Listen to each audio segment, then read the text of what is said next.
This channel does not promote any violent, harmful, or illegal activities. All content provided by this channel is meant for an educational purpose only.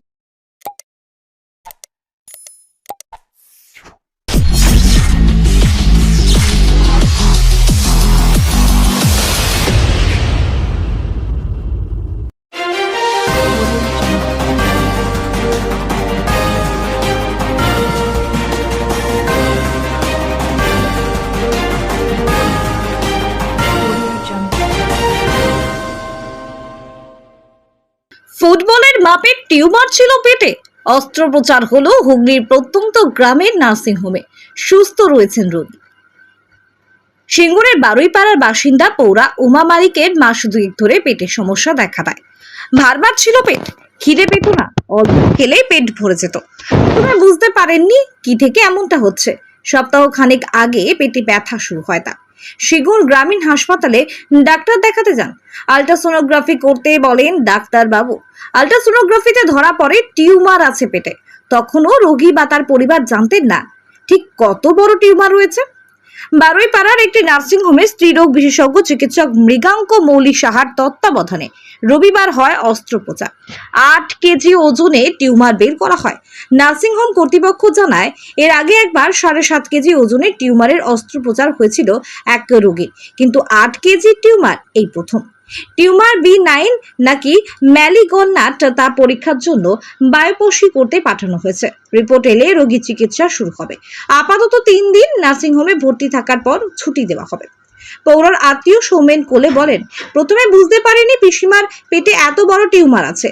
পরীক্ষার পর যখন ধরা পড়ে তখন ডাক্তারবাবুর সঙ্গে কথা বলা হয়। ডাক্তারও তাড়াতাড়ি অস্ত্রোপচারের কথা বলেন। অস্ত্রোপচারের পর 8 কেজির বেশি ওজনের টিউমার বের হয়েছে। পিসি এখন সুস্থ আছে। ব্যুরো রিপোর্ট, আমার কলকাতা নিউজ। যার অপারেশনে কে হয়? আমার মা হয়, আমি ওনার বড় মেয়ে। এমনি হঠাৎ করে বলছে আমার পেটটা ভারী ভারী, যে পেটটা আবার আস্তে আস্তে চিনচিনি। সরকারি এতে গিয়ে এই আলট্রাসোনোগ্রাফি করতে তখন ধরা পড়েছে যে টিউমার হতে। কতদিন ধরে এই বেশি দিন নেই, সপ্তাহখানেক আগে, 1 সপ্তাহ পুরো হয়নি। আমি সোমবার করে গিয়েছিল, বুধবার রিপোর্টটা দিয়েছে, বুধবার ধরা পড়েছে। আর এখানে প্রথম কোথায় দেখিয়েছিল? এই সরকারি হসপিটাল। এমনি ব্যথার জন্য, গা হাত পা যন্ত্রণার জন্য ওষুধ খেতে প্রাইভেট ডাক্তারের কাছে। ওনাকে বলেছিলাম একটা সোনোগ্রাফি লিখে দিতে, সে লিখে দিয়েছিলাম, সেটা গিয়ে সরকারি এতে রিপোর্টটা করেছিল। ওখান থেকে এই ডাক্তার ওখান থেকে রিপোর্টটা হয়েছে যে টিউমার ধরা পড়েছে। তারপরে এই স্যারের সাথে যোগাযোগ করা হয়েছে ডাক্তারবাবুর সাথে। এখন কি অবস্থায় রয়েছে? এখনও সুস্থ আছে। এত বড় যে টিউমার ছিল আগে আপনারা জানেন? না, জানি না, বুঝতেই পারা যায়নি কিছু, যে হ্যাঁ খুব যন্ত্রণা হচ্ছে, লাগছে হচ্ছে, কিছুই নয়। বারবার দেখা যায় যে বিভিন্ন জায়গা থেকে কথা ওঠে যে সরকারিতে তো চিকিৎসা ভালো হয়, বেসরকারি জায়গায় হয় না। এরকম একটা বেসরকারি জায়গায় অপারেশন করা রয়েছে, কী বলবেন? ওই এখানে এই ডাক্তারবাবুর সাথে তোমাদের আগে অনেক দিন যোগাযোগ আছে, ডাক্তারবাবু ভালোই, সেই হিসাবেই এখানে আনা হচ্ছে। সরকারিতে হলে একটু অনেকটা দেরি হয়ে যাবে, তাড়াতাড়ি দ্রুত হয়ে যাবে অপারেশনটা, তাই জন্য। বেসরকারিভাবে যে খরচের একটা ব্যাপার আছে, সেই খরচটা কীভাবে স্বাস্থ্যসাথী কার্ডের ব্যাপার? না না না, ওসব এখানে অ্যালাউ নেই বলে ওসব কিছু হয়নি। হয়েছিল পেশেন্টের কী হয়েছিল? রুগীর কী হয়েছিল বলতে, প্রথম রুগীর পেটে ব্যথা মতো লাগছিল। লাগার পর সেটা সিঙ্গুর হসপিটালে, সরকারি হসপিটালে দেখানো হয়। দেখানোর পর এক্সরে করতে দেয়। এক্সরে করার পর ওখানে জানানো হয় যে পেটে টিউমার হয়েছে। হওয়ার জানার পরে এখানে এই মৃগাঙ্ক স্যারের সাথে যোগাযোগ করা হয়, আউটডোরে দেখানো হয়। দেখানোর পর উনি সাজেশান দেন যে এখানে অ্যাডমিট করার জন্য, যত তাড়াতাড়ি সম্ভব অ্যাডমিট করানোর জন্য। আমরা 1 দিন পরে অ্যাডমিট করাই। তখনও আমরা জানি না যে এরম টিউমারটা এত বড় সাইজ হবে, কি আমাদের কিছু জানানো হয়নি তখন। পরবর্তীতে যখন অপারেশান হওয়ার পরে দেখতে পাওয়া যায় ওটা 8 কিলো প্লাস, মানে 8 কিলো 200 থেকে 500-র মধ্যে এরম কিছু ওয়েট। আমাদের সামনে থেকে দেখানো হয়। দেখানোর পর এখন রুগী সুস্থ আছে। পেশেন্ট কালকে ভর্তি হয়। পেশেন্টের মেন প্রবলেম ছিল অ্যাবডোমিনাল ডিস্টেনশন, গোটা পেট একদম টাইট হয়ে শক্ত হয়ে ফুলেছিল। তো উনি ডক্টর মৃগাঙ্ক মৌলি সাহাকে দেখিয়েছিলেন। কালকে 8টার সময় ওটিতে ঢোকানো হয়েছে এবং 10:30 নাগাদ ওটি থেকে বার করা হয়েছে। ওনার যে টিউমারটা বেরিয়েছে সেটা মোটামুটি 8 কেজি প্লাস ওয়েট হয়েছে। তো পেশেন্ট এখন স্টেবল আছে, বিপি পালস সব কিছু নর্মাল আছে। আশা করি যে পেশেন্ট নর্মাল হয়ে যাবে, নর্মাল খাওয়া দাওয়া করবে আজ থেকে, হয়তো পেশেন্টকে আমরা 3 দিনের মধ্যে ছুটি দিতে পারবো। কি সিমটম ছিল আগে থেকে? পেশেন্টের সিমটম বলতে পেশেন্টের শুধু পেট ভারী হয়ে থাকতো, গোটা পেট ভারী হয়ে থাকতো, ব্যথা হতো অল্প, এগুলোই সিমটম ছিল, আর কিছু সিমটম ছিল না। পেশেন্ট বলছে স্বাভাবিকভাবে উনি কিছু বুঝতে পারতেন না, খাওয়া দাওয়া কম করা ছাড়া আর কিছু বুঝতে পারতেন না। এটা কি আগে থেকে কি বোঝা যায়? এটা হয়তো কোনো ক্যান্সারিয়াস গ্রোথ হতে পারে, যেটা উনি বুঝতে পারেনি, কিন্তু অল্প অল্প অল্প করে গোটা পেটের মধ্যে ওটা চারিয়ে গেছে, যেটা হচ্ছে ওনার ওভারিয়ান টিউমার, যেটা 2 মাসের মধ্যে চারিয়ে গেছে। এটা কোনো ক্যান্সারাস গ্রোথ হতে পারে, সেটা আমরা বায়োপসি করে কনফার্ম হতে পারবো। ইতিমধ্যে কি বায়োপসিতে গেছে?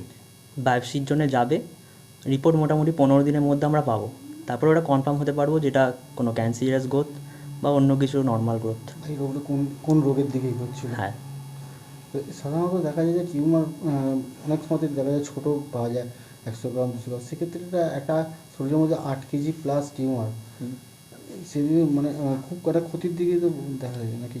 অবভিয়াসলি এটা হয়তো ক্যান্সার ফার্স্ট স্টেজ হতে পারে, যার জন্য গ্রোথটা এত বড় হয়েছে। তাই এটা বায়োপসি না হলে কনফার্ম হয়ে বলা যাবে না যেটা ক্যান্সারাস ফার্স্ট গ্রোথ। এই যে টিউমারটা বার করে নিলেন, আগামী দিনে এই রিপোর্ট পাওয়ার পর অবজারভেশন হিসেবে রাখবেন, তো সেক্ষেত্রে কী দেখতে লক্ষ্যপাতটা পাওয়া যেতে পারে? বায়োপসি রিপোর্টটা আসার পরই এটা আমরা কনফার্ম হতে পারবো যে পেশেন্টের নেক্সট ট্রিটমেন্ট কী করা যাবে। তার আগে আমরা বলতে পারবো না যে এখন পেশেন্ট এখন নর্মাল হয়, পেশেন্ট নর্মাল জীবনে ফিরে যাবে, কিন্তু বায়োপসি রিপোর্ট আসার পর তবে আমরা নেক্সট ট্রিটমেন্টের দিকে এগোতে পারবো। কিন্তু 2 মাসের মধ্যে আপনার নাম? কি একটু বলুন। আপনার নাম? আমার নাম রোহিত সামন্ত, ডেজিগনেশন? RM মঙ্গলদ্বীপ। আমাদের এই মঙ্গলদ্বীপ নার্সিংহোমে আমাদের এখন সবথেকে বড় যেটা বিশেষ করে উল্লেখযোগ্য যে ব্যাপারটা, আমাদের যে ডক্টর টিম যেটা রয়েছে খুবই স্ট্রং। ডক্টর মৃগাঙ্ক মৌলি সাহা এর মতো ডক্টর এখানে প্রতিনিয়ত নির্ধারিত সময়ে সার্ভিস দিয়ে যান। আর এখানে এর আগেও ওটি হয়েছে, এর আগেও একটা ওটি হয়েছিল 7 কেজি 550 গ্রাম, এটা তো আরও বেশি হলো। তো এখানকার মানুষজন পাশে রয়েছে, এখানে আসেন, পেশেন্টপত্র মোটামুটি আমাদের এখানে গ্যাদারিংও হয়, ডক্টরদের সার্ভিসও পায়। আর এখন তো নতুন করে নতুন সাজানো হয়েছে, আরও কিছু ইনস্ট্রুমেন্ট অ্যাড হয়েছে, এই চলছে। যে অপারেশনগুলো সরকারি হাসপাতাল বা বড় জায়গায় হতো, সেই অপারেশনগুলো কি এখানে করা সম্ভব হচ্ছে এখন? হ্যাঁ, এখন সম্ভব হচ্ছে, ভালো রকমই সাকসেস হচ্ছে। একটা বিষয়, নার্সিংহোম মানে এটা খরচের বোঝা, এটা মানুষের ধারণা। সেই জায়গায় যে আপনাদের এই প্রতিষ্ঠানে খরচ কি ঠিকঠাকভাবে দেখুন, আমার এই যে নার্সিংহোম রয়েছে এটা তো খুব মফস্বল এলাকায়, তো এখানে গ্রামের লোকজনই সার্ভিস পায়। তো এই এলাকায় যেসব মানুষজন আসে খুবই পুর বা খুবই সামান্যটুকু চার্জেস নিয়ে যেটা আমাদের সার্ভিস দেওয়া হয়। তো এখানকার মালিক যারা রয়েছে তারা এই পেশেন্টদেরকে এইটুকু সার্ভিস দিতে বাধ্য। যেটা বারবারই বলা হয় যে মানব সেবা, যে কোনো নার্সিংহোম বা প্রাইভেট হসপিটালগুলো সবসময় বলে থাকে মানব সেবা, সেই মানব সেবার ধারাবাহিক কি আপনারা বজায় রাখছেন? দেখুন, কতটা পারছি জানি না, তবে আমরা চেষ্টা চালিয়ে যাচ্ছি। এবার বাকি তো আপনারা আছেন, দেখছেন, বাইরে পেশেন্ট পার্টিদের সাথে কথা বলেছেন, তারাও নিশ্চয়ই আপনাদেরকে একটা ফিডব্যাক দিয়েছে।